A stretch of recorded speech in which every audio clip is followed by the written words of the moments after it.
kıymet verdiğim, hakikaten bende değeri farklı olan bir büyük demeyeceğim, bir dost diyeceğim. Kendisine yıllardır turizm sektöründe ve ayrıca akademi dünyasında birlikte çalıştığım, dediğim gibi çok kıymet verdiğim ünlü bir şef, ünlü bir büyüğümüz, bir kardeşimiz, bir dostumuz, bir abimiz, nasıl isterseniz söyleyin, sevgili Ali Özçil Beyefendi ile birlikteyiz. Kendisi Girne Amerikan Üniversitesi Gastronomi ve Mutfak Sanatları öğretim üyesi. Hoş geldiniz sevgili Ali Bey.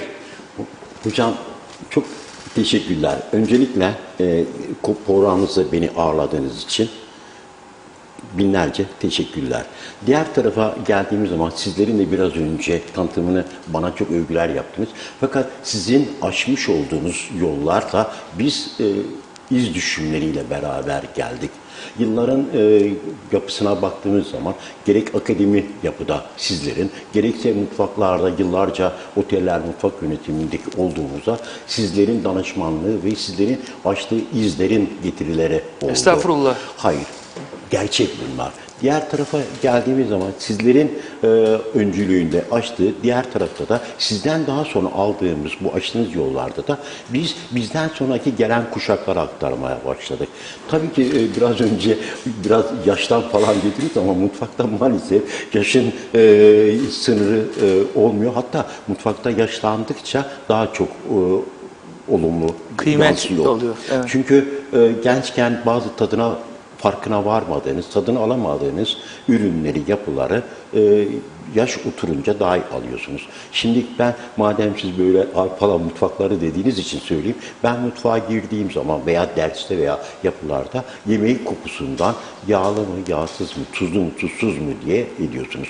Peki ama bana sorarsanız ki bunu yıllardır mı yapıyorsunuz? Hayır derim. Sizin açmış olduğunuz biraz önce bahsettiğim o mutfak yapılarından geçmenin ürünleri bunlar. Estağfurullah. Ali Beyciğim, şimdi o kadar kıymetli bir kişisiniz ki ben şöyle bakıyorum aslında, adanın hakikaten gastronomi denilince veya mutfak sanatları bir sanat aslında. Yemek yapmak bir sanat. O yüzdendir ki mutfak sanatları. Ben hatırlıyorum yani Girne Amerikan Üniversitesi'nde programımızın ana sponsoru olan Girne Amerikan Üniversitesi'nde ilk mutfak eğitimlerini başlatacağız, gastronomi eğitimini başlatacağız dediğimiz zaman böyle üniversite içerisinde buna çok ciddi destek verenler bir taraftan da sadece üniversite içerisinde değil de Kıbrıs'ın içerisinde ya mutfağın sanatını mı olur, yani yemek pişirmenin sanatı mı olur denilen de bir kesim vardı ama hakikaten dünya trendleri o kadar hızlı, özellikle son 15 yılda ilerledi ki gerçekten o mutfağın içerisinde yemeği yapmak da bir sanat yani. Dolayısıyla bunu dünyadaki literatüre baktık. Dünya buna nasıl isim veriyor?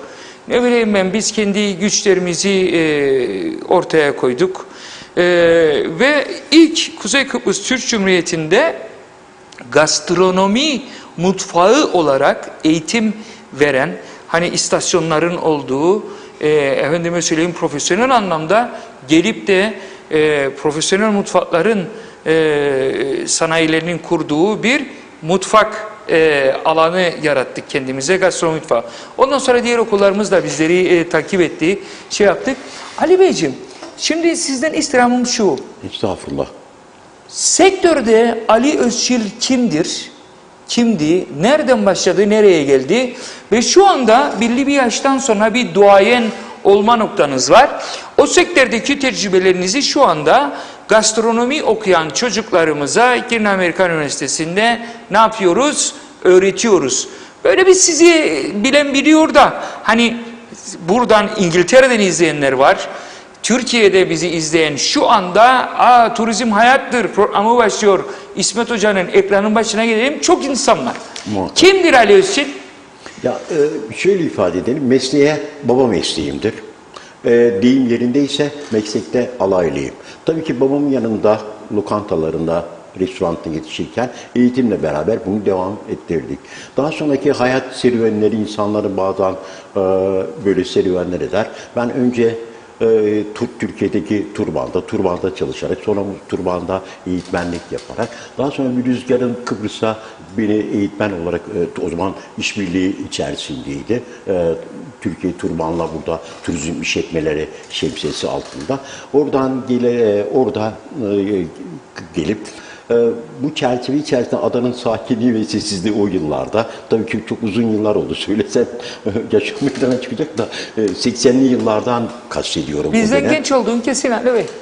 Onun için şey yapma yani. Peki tabii o zaman öyle kalıp adanın sesi ve güzelliği Evet. beni böyle cezbetmişti. O adada burada kalmıştım. Adada yıllarca büyük otellerin hem kuruluşlarını hem yöneterek işe başlamıştım. Tabii bu meyanda adada zaman zaman böyle şey yapıp insan çünkü biraz önce sizlerin açtığı çizgiler ve iz düşümleri diye kastederken burada da meslek içerisinde de kendinizi geliştirmek için işte ben gerek yurt dışlarında çalışması ama tabii evim birleşik düzende gerekse Türkiye'de de tekrar dönüp çalışmalarım olmuştu. Gerek bu Fransız gruplarında gerekse Türkiye'deki büyük. Artık oraya da belli bir mutfak yönettikten sonra koordinatörlük görevlerinizi yapıyorsunuz. Tabii, tabii. Tekrar ama eviniz yapınız burada olunca oradaki imkanları da veyahut da bırakıp tekrar ada içerisinde, adadaki büyük otelleri yıllarca burada belki isimlerini de verebiliriz de yıllarca 40 yıldır mutfak yönetiyoruz.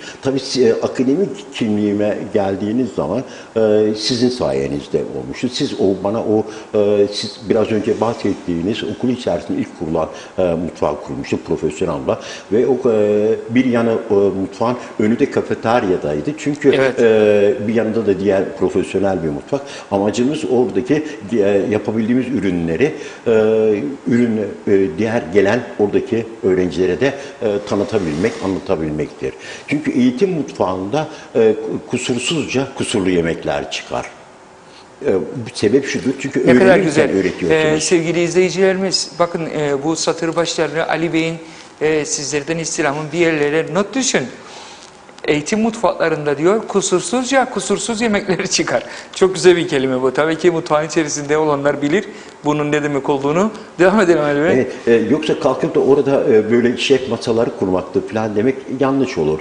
Buradaki amacımız eğitim mutfağın sizin öncülüğünüzde o kurulan mutfakların yapısında bugün tabii ki ülkemizde gerek Türkiye'de gerekse dünya çerçevesinde ülkemizde çeşitli okullarda tabii ki akabinde gelmişti. Fakat siz öncüsüydünüz bunun. Sizin onun için vizyon ve misyonunuz aşırı bir geniştir. Ben de Kuzey Kıbrıs'ın sizin hatta devlet bürokratlığı da yapmadığınız için ufuk çizgilerinizi her zaman böyle takdirle ediyoruz.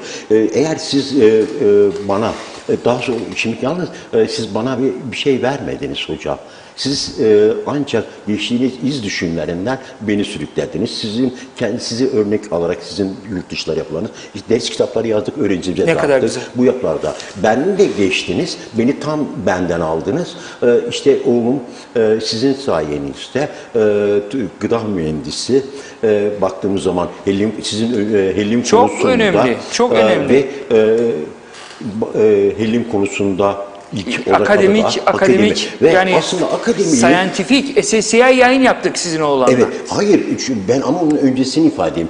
Onun farklı görüşleri vardı. Yine siz böyle bir yemek ve dost sohbetinde biz baş başaydık. Sizin evde hatırlıyorum. Öyle, evet, bir de Hüseyin hocamız da vardı. Siz ona bir yol çizmiştiniz. Yalnız bana değil, oğluma da aileme de. Onun için biz size minnetle şükran borçlarımız var. Estağfurullah. Ona o anda çizdiğiniz o yolun çerçevesinde o da turizm sizin öğrencinizdi ve sizin ışığınızda çıkmasıyla beraber belirli dünya çapında olmuştu. Şimdi sizin açtığınız yolda ben ona bakıyorum. Amerika'dan, İngiltere'den, Türkiye'den falan birçok akademik kuruluşlardan hakemlik yapıyor veya yapıyor oluyor. Hatta Tokyo'ya ve Portekiz'e kısa bir süre önce davet edilmişti. Pasaport ve vize konusuna geç kalınınca onun için gidememişti. Gidemedi. Sizin açtığınız yoldu. Sizin Estağfurullah, yine Ali Beyciğim açtığınız, işte. bak hocam, sizin için açtığınız yolda gerek devlette Evet, çalıştığınız yapılarda, mesela 74'ten sonra adamıza gelen ilk dünya çapında Onu bir ödül. gösterelim Tabii ekrana ya. Ali Beyciğim. Evet. Ali Özçil, İhsan Erel Özçil. Görün bakalım ne diyor? Best in the World Gourmand diye bir şey. Adamızın lezzetleri, Taste of Our Island diye bir kitabımız var. Ali Bey'in oğluyla yaptığı ve bir ödüllü bir kitap. Şimdi geçen hafta Filiz hocamızı ağırlamıştık. Filiz hocamızın uzmanlık alanı daha fazla pastacılık üzerine. Ali Bey hakikaten kıymet verdiğim bir kişi derken yıllardır çok büyük kurum ve kuruluşlara mutfak alanında koordinatörlük görevi, aşçılık görevlerini ifa ederken aslında o birikimlerini de bir güzel kitap haline getirmiş. Çok güzel bir kitabı var. Bunlar bizim önümüzdeki nesillere sunacağımız, bırakacağımız en büyük kültürel miraslarımızın başında gelen en önemli unsurlar. Ali Bey, nasıl çıktı bu kitap? Neler var içerisinde? Şimdi, Önce buradan başlayalım. Buradan başlayalım. Hocam bu kitabın öyküsü Kıbrıs'taki baktığımız zaman maalesef bunu üzülerek söyleyeyim. Hatta bunun sizden yine bir rica edeceğim de. Tabii. Öncülüğünü, geçen hafta sokak lezzetleriyle ilgili bir öncülüğünüz vardı, bir çağrınız vardı. Bu sefer de ülkemizin, Kuzey Kıbrıs Türk Cumhuriyeti ülkemizde maalesef mutfak envanteri henüz yok. Kayıt altına alınmış ciddi bir anlamda bir belgeler de yok. Bunu bir açalım Ali Bey. Mutfak envanteri derken ne demek istiyoruz? Mutfak envanteri ülkenin yaşamı, kendi ülkenin içerisinde araç, gereç, diğer tarafa dönme yemeklerin yapısı, mevsimsel yemeklerin yapılarının hepsinin kayıt altına alınması. Şimdi bu kitapta ne var? 1500 yıllarda Türkler gelmiş. Hangi Türkler gelmiş buraya? Tabii ki halk gelmiş ama aynı zamanda esnaflar da gelmiş, öğreticiler gelmiş. Oradan başlamıştık. İlk kayıt alınan, ilk Türkiye Cumhuriyeti'nden, o zamanki Osmanlı'dan gelen ilk Türklerin esnaflarının bu yapısı. İkincisi adamımızın coğrafi koşulları, yaşam biçimleri ve adamımızın aynı şeyi olması, bir de yemek kültürü, yemek alışkanlıkları. Bunları aşırı kaleme aldık. Beslenme kültüründeki beslenme alışkanlıkları, mevsimin otları, yemek aslında yemekler de var. Unutulmuş, unutulmaya yüz tutmuş yemekler de var bunun içerisinde. Bunların hepsi ada lezzetlerine hariç. Çok güzel. Çok güzel. Ve Türkçe kitap aynı zamanda hocam Türkçe ve İngilizce. Yani, çok önemli bu. Evet. Çok biraz önemli. Buradaki envantere bu bir ışık tutsun. Biraz önceki Gurman'dan bahsedeyim. Nasıl sinemanın Oscar'ı varsa kapalı devre yapılarda, gastronominin Oscar'ı da Gurman. Bir ayağı yapısı Madrid'de, diğeri de Paris'te. İki ayaklı bir yapı. Çok böyle girilmez bir, açılmaz bir duvar. Adamımıza da 74'ten sonra biraz önce bahsettiğim bizi de onurlandırdı sizin bu yapılarda. Sebep şuydu, bu alanda hiç tabii ki yazılan çok şeyler var. Hepsi birbirinden değerlidir. Fakat dünya yapısındaki ilk ödül 74'ten sonra. Bakın görüyor musunuz sevgili izleyicilerimiz, Ali Bey anlatırken aslında ne kadar meşakkatli bir kitabı yazmak, bir kitaba yazmak için bir el vermek ne kadar fikir olarak zordur. Bunu kitap yazmaya yeltenenler çok iyi bilirler. Tabii ki eskiden daktilo ile yazılırdı, sonra bilgisayara geçildi falan filan. Şimdi özellikle bir mutfakla alakalı bir dergi, bir kitap, renkli bir baskı olduğu zaman bunun fevkalade dizaynının da önem arz eder pozisyonda bir duruşu var. İkiye ayrılır. Yani hem kitabın içerisindeki bilgiler hem o kitabın tasarlanması, baskısının neler olacağı, işte baskısının neler olacağı derken kitabın kalitesi, kuşesi, parlaklığı falan filan büyük bir paket. Dolayısıyla hele ki bu kadar çok ambargolar altında ezilen bir ülkenin yani klişe bir kelime ambargolar altında ama gerçekten öyle. Yani bir akademisyeni düşünün. Ben burada açıklık yürekli ifade edeyim.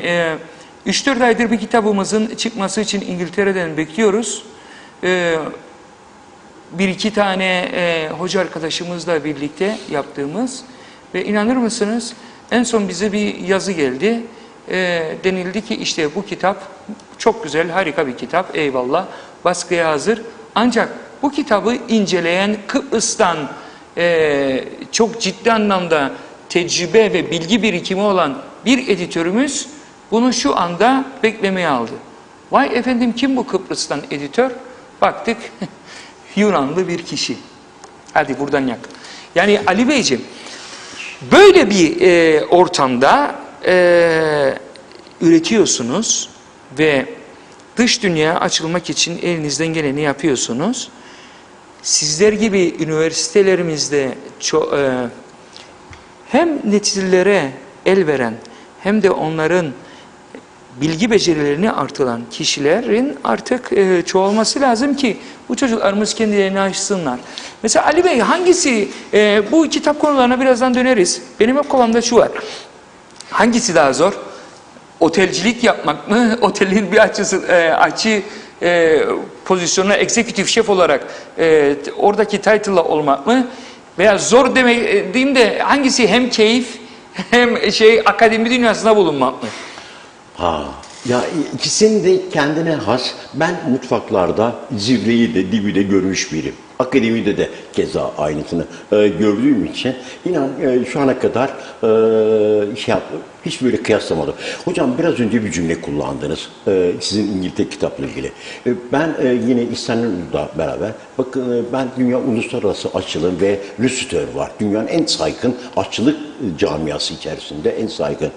O dernek dahi Fransa meşeli bizi İhsan Erol Çorap Şövalyesi, ben head chef olarak yapısında. Evet gördüm. Ve oradaki üzüldüğüm noktayı aktarayım. Biz Kuzey Kıbrıs Türk Cumhuriyeti olarak kabul etmiyorlar bir dernek dahi. Çünkü tanınmadığımız için biz İstanbul üzerinden ediyoruz. Türkiye üzerinden. Türkiye üzerinden kaydediyorlar. Yani hep adada sırf buradaki amacımız, benim İhsan Erol amaçlarımız, diğer gelen meslektaşlarımıza, gerek akademi hayatında gerekse mutfakta çalışan meslektaşlarımıza yön açmak, onların yol, siz nasıl bize yol, ışık yaptıysanız biz de onlara ışık olmak istiyoruz. Diğer tarafa ben bir günde 80'li yıllardan beri ben uluslararası bütün yarışmalara katılırdım. O zaman böyle mektuplar vardı. O mektupların Rum tarafına gidip engellemelere, yapıları. Bugün onların artık herhalde ileride sizlerle de onları paylaşırız böyle. Onlar artık bir belge oldu. Bugünkü gibi iletişim ağı değildi. Yani biz dünden beri bu uğraşın içindeyizdik. Bir ülkenin tanınmamasının sınırları, ülkelerin hocam sınırları olabilir. Fakat dünyada sınırları olmayan bazı sanatsal yapılar vardır. Bunların mesela birinde gelen mutfağın sınırı olmaz. Sizin aynı zamanda hem müzisyenlik yapınız var, bazı işte eserleriniz var. Onlar farklı dillerde aynı melodiyle beraber çalınmıyor mu?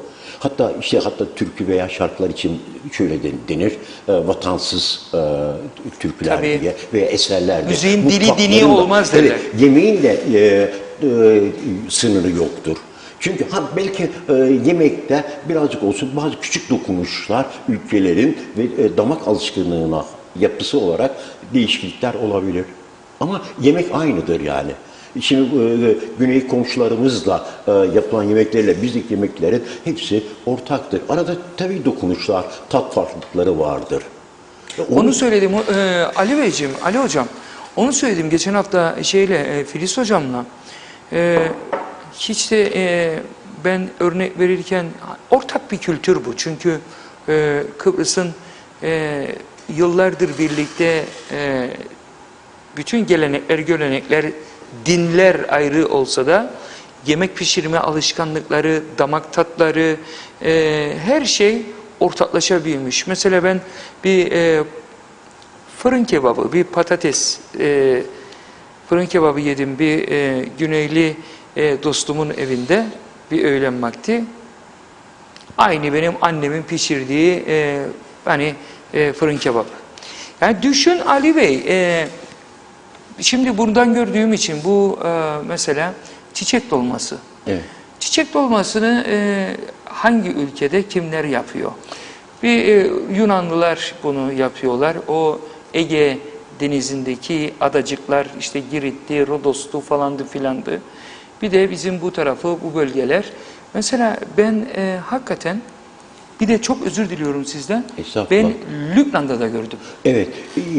Hocam. Yani ama başka yapan var mı? Yalnız İtalyanlar da kabak çiğini dolma olarak değil de farklı yapılarda, farklı işlerinde malzeme kullanarak onlar da kullanıyorlar İtalyanlar. Özellikle Sicilya adası. Sicilya. Onlar da bizim gibi pirinçli değil de sebzeyle beraber, peynirle beraber, gerek tempura yapısıyla beraber buharda onlar o şekilde kullanıyorlar. Zaten baktığınız anda zaten Lübnan, İtalyanlar da adada yaşamış. Akdeniz'in zaten ortak kültürü var. Mesela Akdeniz'in beslenme alışkanlıkları işte inşallah dünyamız bir daha böyle bir belayı atlatır da koronavirüs olayında ne kadar önemli olduğu ortaya çıktı. Neydi? Zeytinyağı, sebze ve otlar. Ve en sağlıklı beslenme biçimi Akdeniz dünyada bu kendini aşırı derecede belirgin etti. Akdeniz beslenme kültürü, süt ürünlerine bağlı olarak yoğurt, peynir gibi diğer ürünleriyle beraber dünyada pandemi dolayısıyla insanın en fazla aldıkları ürünlerdi. Ve siz çok seviyorum bu ürününüzü, hoşuma gidiyor sizin. Bunu birkaç kez de yakinen gözlemledim. Kıbrıs'taki otlar diyorsunuz. Evet. Bu özellikle dağda çıkan onlar bunlar. Çok önem veriyorsunuz. Çok hoşuma gidiyor. Ali Bey ya düşünün. Hani eskiden bir tabir vardı. İşte mesela bizim büyüklerimizde annelerimiz babalarımızı geçtim. Nenelerimiz dedelerimiz onların anneleri babaları falan bir tabir vardı. İşte eskiden insanlar et alamadığı için, çok fukaralık olduğu için otlarla beslenmeler daha fazla idi ve o meyanda insanlar daha sağlıklıydı falan filan bilmem ne. Ya ben buna aslında tamam bir yönde doğru da ama tamamıyla inanmıyorum. Yani ama Kıbrıs'ın bu florası, faunası o kadar bir endemik olarak bize kendi nevi şahsına münhasır şeyleri sunuyor ki Ali Bey ben hatırlarım en güzel topladığım, içtiğim ada çayı bizim bu beyaz evin altındaki o dağın eteklerinde topladığım ada çayıdır. Böyle bir şey yok Ali Bey. Yani bütün sindirim sisteminize ciddi etki eden, bütün o bağışıklığınızı güçlendiren. Şimdi onun üzerine bir araştırma yaptım. Buldum. Kuzey Kıbrıs'ta 7 tane endemik yani nesli tükenmeye yüz tutan yakın ada çayı çeşidi varmış. Ve bunlar sadece bizim Kuzey Kıbrıs'ta çıkıyor. Yani Kıbrıs adasında çıkıyor diyeyim ben. Evet. Ali Bey işte bakın bunları gelecek nesillere aktarırken en güzel yöntemler işte bu yazılar. Konuşuruz. Bu stüdyoda kalır. Belki kayıtlarımız 10 yıl sonra 20 yıl sonra arşivden bulunur çıkarılır. Ancak öyle hatırlanılır ama bu yazılar kalır Ali Bey. İşte ne yapıyorsunuz bu meyanda bir çalışmalarınız vardı diye biliyorum oraya bağlayacağım. Şimdi ben hocam şu anda karalama özellikle kelimenin başta envanter konusundan bahsederken şu anda bir takım karalamalarımız var. Daha da böyle sizlerden de gelip bilgiler alacağız hocam bunlara. Hayır. Aynı zamanda da bunun altına baktığımız yani bunları kayıt altına alırken de bir yandan da ülkemizde mesela bir mutfak müzesi yoktur. Bak, o zaman işte bu envanterler ortaya çıkmaya kalktığı zaman bu sefer geçmişten günümüze nasıl bir şey canlandırıyorsunuz? Böyle Mutfak müzesi dedik. İçinde neler var? İçinde tarihimiz, adamımızın tarihi çok böyle eski. Ondan elde bulunan gerek kişilerde özel gerekse müzelerde olan önce pişirme yapılar. Sonra kullanılan kapkacaklar. Nereden nereye gelmiş? Abi bu çok güzel bir şey olur ha. Evet, onunla beraber o mutfak müzesini gezerken, mutfak müzesinin artık dünyada da bu örnekleri böyle çok yüksek. Bir de müzenin tabii konumuyla itibariyle beraber bir de restoran olmak zorunda. Orada Kıbrıs'ın kendi lezzetleri satılmalı. Gerek unlu mamulleri, Mevsimlik çıkan yemekler. mevsimler, gerek unlu mamulleri, yani illa ki siz oraya geldiğiniz zaman yemek yemek zorunda değilsiniz yani. Kahve de içebilirsiniz. Bir tane piravunayla, kayık pastayla, içi doluyla.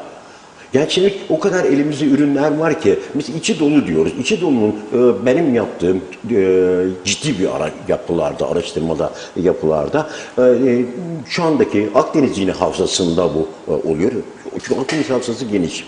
Biraz önce sizin bahsettiğiniz Lübnan, İtalya, Türkiye, Türkiye'nin Trakya bölgesi ve Yunanistan. Bunların aşağı yukarı içi doluların aynı. Fakat iş yerinde en natürel, en tadını aldığınız ürün Kıbrıs'taki lezzettir. Türkiye'den hemen onun bakalım, işte kavala deniyor, kavala kurabiyesi. Baktığınız zaman içeriğine birazcık formatında değişiklik var. İçi dolunun bir benzeri.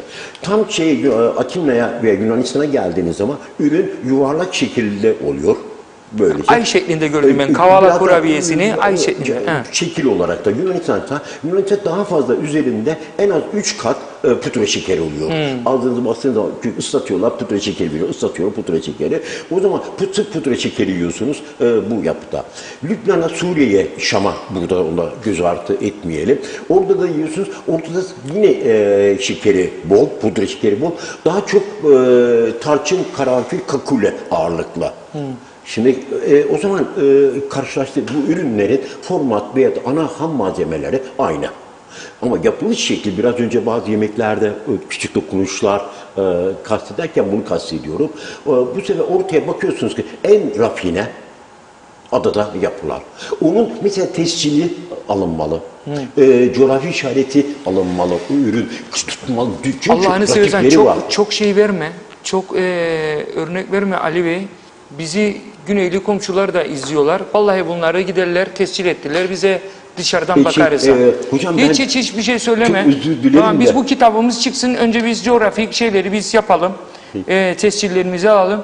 Çünkü görüyorsun baklava gis oluyor. Cacık gis oluyor. Yok bilmem ne. Rumlar bunları lokma cis oluyor. Rumlar bunu beceriyor. Biz beceremiyoruz. Peki, hocam ben Rum tarafına geçip böyle sizin biraz önce ortak kültür, ada kültüründen bahsederken mesela bizim nasıl düğün yemeğimiz her şeyse orada da her şey yapıyor. Onlar hatta bazı bölgelerde Limassol'da, Bafta falan gidip gördüğüm için mesela keçi eti de kullanıyorlar. Ben orada bir takım konuk olarak böyle üniversitelere gidip Türk yemeklerini yapıyorum. Yani bunları biz paylaşımdan yani biraz önce bahsettiğim konu hocam şu böyle onlara da etmek mutfakta, tatlarda, müzik gibi sınır yok. Biz o sınırları kaldıralım. Bırakın onların ne halleri varsa görsün. Biz kendimize çok iyi güveniyoruz.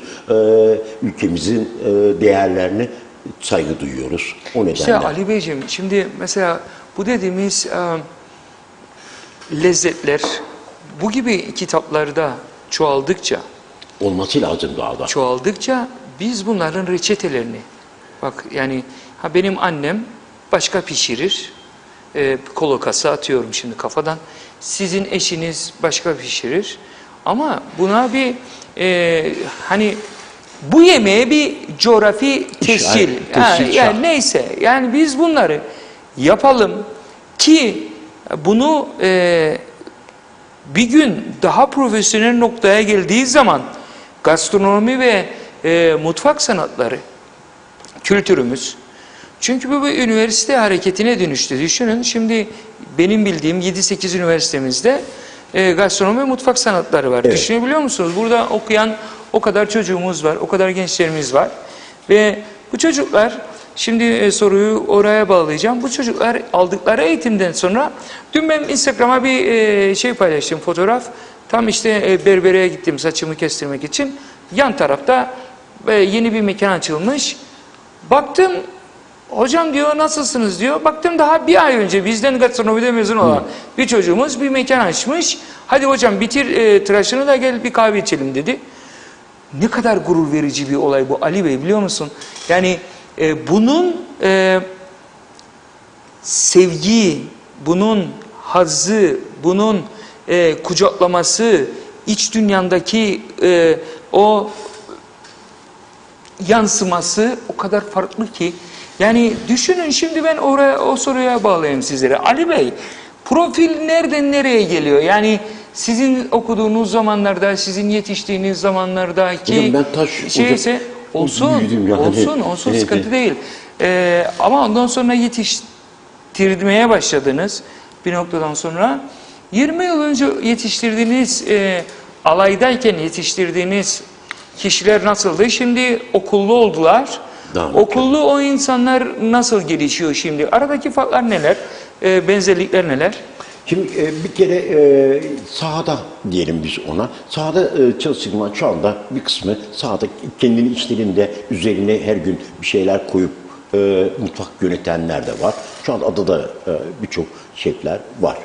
Fakat akademide yetiştirdiklerimiz, şu anda ben size ilk geçen hafta sizin konunuz Filiz Hoca'ydı, o da bahsetti ama ben farklı bir açıdan yaklaşayım. Şu anda sizin açtığınız, ya kelimeler hep oraya dönüyor da, hocam söz başladığı yerde biter derler ya. Sizin açmış olduğunuz bu gastronomi dünyası okulumuzda, şu anda dünyanın her tarafından, yine onun için size çok teşekkürler.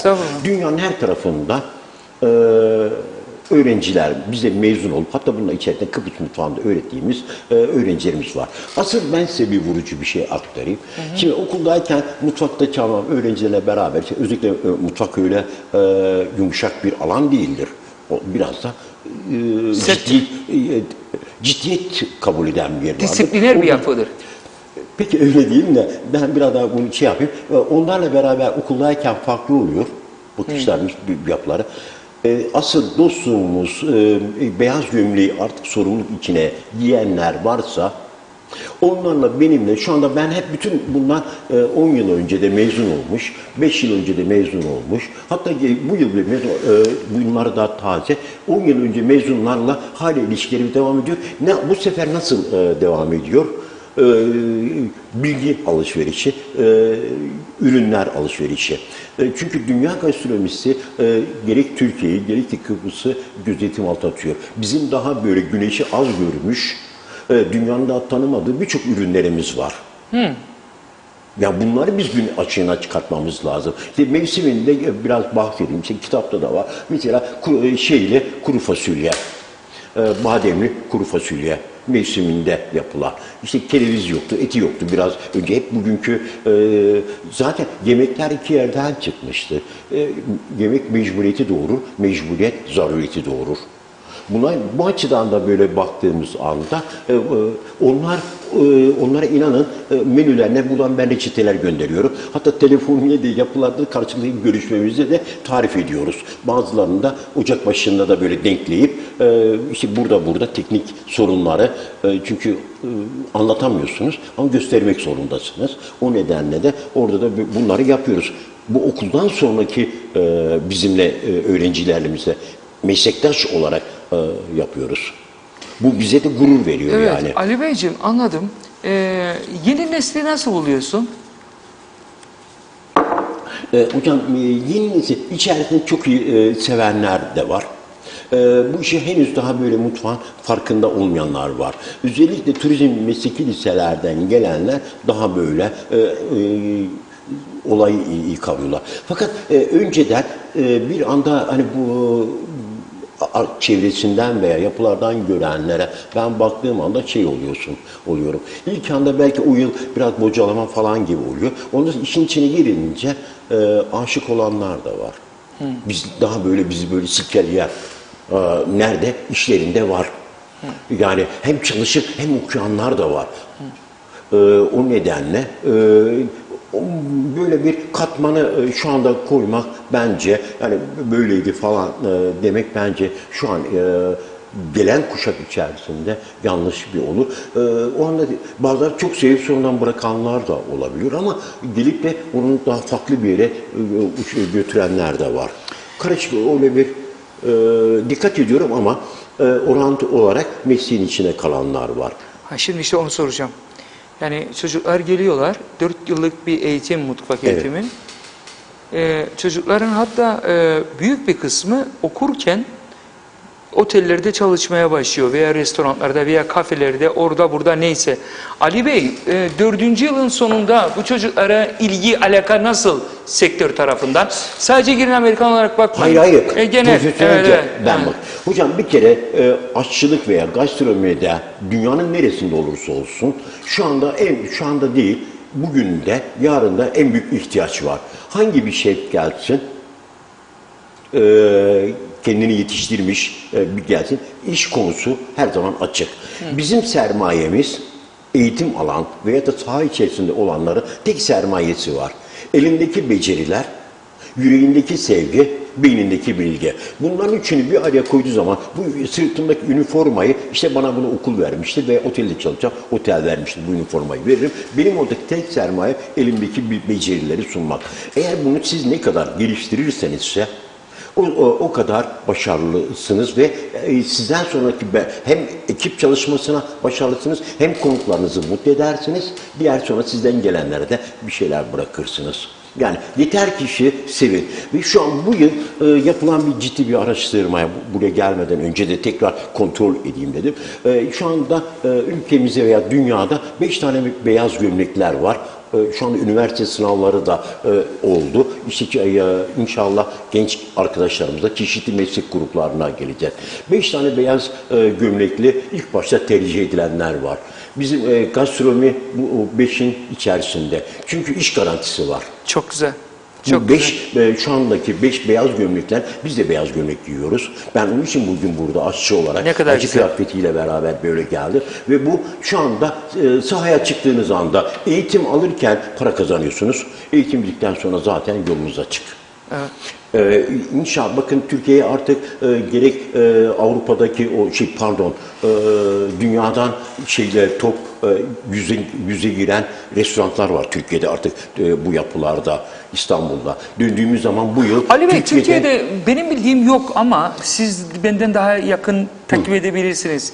Hani direkt alanınızla alakalı olduğu için. Evet. Türkiye'de Michelin yıldızlı restoran oldu mu? Hayır, bu yıl olmadı, değil mi? Henüz olmadı. Eylül ve Ekim aylarında Türkiye'de Michelin yıldızı alacak restoran olacak. Hadi ama inşallah. İstanbul'da olacak. Ama kaç tane restoranta verilecek belli değil. Fakat şu anda daha yeni bir açıklama geçen hafta. Evet, geçen hafta bu açıklandı. Mesela Türkiye'de ilk dünyadaki top 100 kategorisine giren 150'ye kadar, 100 deniyor da 150 yapısında var. Onların içerisinde 106 numarada Maksut Aşar'ın restoranı var. Diğer tarafta baktığımız zaman Osman Sezener'in Urla'da restoranı var. Mehmet Mikla diye restoran ama Mehmet'in şu anda affedersiniz soyadını, çok iyi de dostlarımız var. Soyadını hatırlamadı. Hayır ama Mikla restoranı var. 3 tane restoran var Türkiye'de. Çok güzel. Ama Michelin Eylül ve Kasım ayında. Ben neye üzülüyorum biliyor musun Ali Bey? Hani alandayken de yaptığım araştırmalarda, olayın içerisindeyken de, hani otelcilik yaptığım dönemlerde de gelen misafirlere tabii ki uluslararası international cuisine tarzında hani herkesin sevebileceği mutfakları açık büfeye koyarken aslında yemekleri, Osmanlı mutfağı o kadar geniş ki, Osmanlı mutfağı hatta sizlerin çok dediğim gibi aklımda kaldığı kadarıyla Selçuklu mutfağını da çok seviyorsunuz siz. Şimdi düşünün, bir Selçuklu'dan miras kalan bir Osmanlı mutfağı var. Osmanlı mutfağının mirasçıları olan bizler ve Anadolu'da Michelin yıldızlı bir restoran şu anda yok. Benim için bir sıkıntıdır bu. Yani şöyle sıkıntı, Oraya girmesi lazım. İstanbul onu hak ediyor. Evet, gastronominin kenti doğru. İşte bu yıl içerisine gelecek. Hocam bizim dünya platformlarda şunu ben çok yurt dışı sizin kadar değil ama Estağfurullah. mesleğim gereği yurt dışlarına aşırı bulunuyorum. Festivaller veya organizasyonlar içerisinde yurt dışına gidiyorum. Biz üzülerek belirteyim, lobiciliği yapamıyoruz. Kendimizi ifade etme biçimini maalesef yapamıyoruz. Oralardaki yapılarda kulis çalışmaları vardır. Bu yıl işte Türkiye'nin de daha henüz bu işin başında. Şu anda çalışanlar bir takım ediyorlar. Fakat bu ne kadar? Bakın geçen yıl, bu yıl yine açıklanan bir şeylik var. O böyle yani lobinin önemi burada. Dünya Mutfak Listesi açıldı. Türkiye 17. sırada, Yunanistan 2. sırada. Allah Allah. Şimdi hocam burada Bu çok sizin enteresan ne bir şey. kadar tabii ya biraz önce bahsettiğim Kıbrıs adasına has ürün içi dolunun ne kadar rafine bir natürel bir ürün olduğundan bahsediyorum. Türkiye'deki bizim yemeklerimiz hep sade ve natürel halidir. Hangi yemeğimizi ele alın? İkinci bir katkı maddesi yoktur. Zeytinyağı vardır. Adanın zeytinyağı bugün ilaçtır. Aynen Bunu öyle. biz anlatalım. Bunun arkasında lobicilik vardır. Şimdi hocam sizlerin de çok iyi bildiği bütün mesele yemek masasında çözülüyor. Savaşta, barışta da yemek vardır.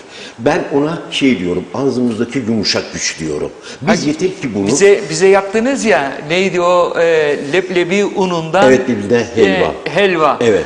Bu çok hakikaten önemli. Bu dediğiniz Ağzımızdaki gibi yumuşak güç. her şey o masa etrafında Dönen bir şey dönen oldu. bir olay.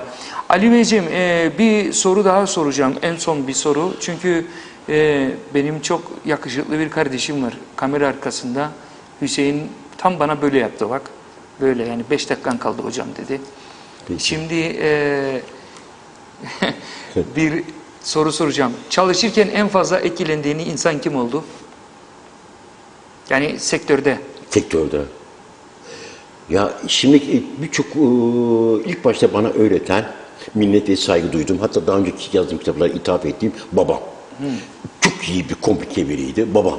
Tabii ondan sonra da çok böyle büyük ustalarla çalıştım. Onların da isimlerini sayarsam biri bazıları hayatta olmayanlara rahmet ederim. Allah rahmet eylesin ya, boş ver. Yapılarda böyle burada ben babam da hayatta olmadığı için ve bana ilk mesleği de öğreten olduğu için babam derim. Diğerlerine haksızlık etmiş olmayayım. Çok şey öğrendim hepsinden. Peki patron olarak kimlerden etkilendin? Ya o biraz çok mahremiyet oluyor. Patronların çok özel. Hep şu anda da çalıştığım patronum var. Etkilendiğin diyelim. Etkilendiğim. O mahrem olarak kalsa olmaz mı? Tamam, mahrem olarak kalsın. Tamam. Çünkü hocam mutfak duyar, görür, işitmez, konuşamaz. Mutfak da mahremdir. Hatta mutfağın kapısında hep şunu yazar. Yabancı biri giremez diye. Anladım. Mutfak Ameliyathanedir orası. Evet. O nedenle mutfak aynı zamanda buna inanın hocam. Ben bütün kitaplarımda şunu yazmışım. Hala arkasına. İyi bir aşçı yemekle pişen aşçıdır. Önce kendisini pişirir, sonra çevresini pişirir. Mutfak sırdır, sadakattır, vefadır. Gastronomi eğitimini bundan sonraki süreçte nerede görüyorsun Kıbrıs'ta? Daha ileride görüyorum ama biraz desteğe de özellikle biraz önce mesleki alanda bahsederken eğitim yapısında da tüm adadan konuşuyoruz. Bizim de şahsımızda olaylar değil. Bir ada lobi çalışmalarımıza kendimizi doğru şekilde ifade edeceğimiz platformlara ihtiyacımız var. Tamam. Bu şart. Maalesef. Çok teşekkür ederim Ali Bey. Rica ederim hocam. Hakikaten ben teşekkür ederim. Beni tekrar ağırladığınız 45 dakika nasıl geçti anlamadım. Sevgili Turizm Hayattır izleyicileri, hakikaten güzel insanlarla konuştuğunuz zaman vaktin nasıl geçtiğini çok haberiniz olmuyor. Anlamıyorsunuz. O kadar da çok Ali Bey bir söz vereyim size Ali Bey. Konuşmadıklarımızı konuşmak için yakın bir zamanda bir daha biraz olayın daha derinine inelim sizinle. Biliyorum paylaşacağınız çok şeyler var. Ama bu defa mahremiyetten çok istemem. Yani bizler, ben biliyorum bir iki kişiyi de sonra konuşuruz. Reklama da girmez ya, önemli değil. Turizm Hayatları izleyicileri, kamera arkasındaki Hüseyin kardeşim, rejideki Orçun kardeşim ve TV 2020 Diyalog Metra grubunun başındaki çok sevdiğim abimiz Sayın Reşat Akar yönetimindeki bu güzel stüdyodan sizlere sevgilerimi, saygılarımı iletiyorum. Tahmin ediyorum ki önümüzdeki hafta bayram vesilesiyle sizlerle birlikte olamayacağım. Ondan sonraki hafta farklı bir konu ve farklı başlıklarla tekrardan 2 haftadır gastronomiyi konuşuyoruz. Turizmi çok konuşmuyoruz ama olsun. Biraz çok turizmi konuşmuştuk. Turizm biraz tıkanma noktasına doğru gidiyor maalesef. Açılımlar yok. Beklenen açılımlar olmadığı için de biraz da gastronomiyi konuşalım diyoruz. Son birkaç haftadır. Sizlere sevgilerimi, saygılarımı iletiyorum. En yakın zamanda görüşmek üzere. Hoşça kalın diyorum.